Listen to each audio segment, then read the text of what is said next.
নেতৃত্ব দিবে আমাদের চট্টগ্রাম মহানগর বিএনপির সংগ্রামী যুগ্ম আহ্বায়ক জননেতা জনাব আলহাজ এজাহারুল ভাই।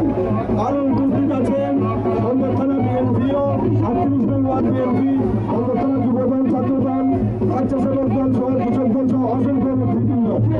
বন্ধুগণ, আপনারা সকলে জানেন গত বছর এই দিনে 5ই আগস্ট আওয়ামী স্বৈরাচারের দোসর শেখ হাসিনা বাংলাদেশ ছেড়ে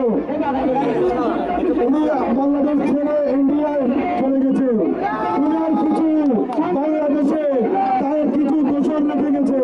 সেই সব দোসর থেকে আজকের এই বিজয় র্যালি থেকে দেখিয়ে দিতে হবে এবং কি বুঝিয়ে দিতে হবে আপনারা যদি বাংলাদেশ নিয়ে আর কোনো ষড়যন্ত্র করেন, সেই ষড়যন্ত্রের বিরুদ্ধে আমরা বাংলাদেশ জাতীয়তাবাদী দল আমরা আপনাদের বিরুদ্ধে সেই আন্দোলন সংগ্রামে আছেন।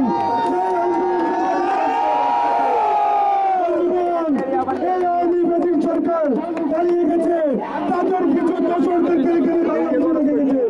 তাদেরকে এই বিজয় র্যালি থেকে তাদেরকে বলে দিতে হবে আপনারা যদি বাংলাদেশ নিয়ে কোনো ষড়যন্ত্র করেন তাহলে আপনাদেরকে এই বাংলাদেশ থেকে বাংলাদেশ জাতীয়তাবাদী দল হাসিনার সাথে হাসিনার সাথে আপনাদেরকে ইন্ডিয়া পাঠিয়ে দেওয়া হবে।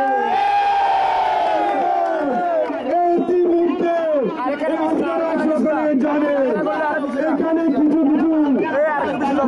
ছাত্র নায়করা চাকরি করে ধরা যাচ্ছে, বলছে তারা আসলে কি তাদের ইচ্ছে করে মানুষের দিচ্ছে।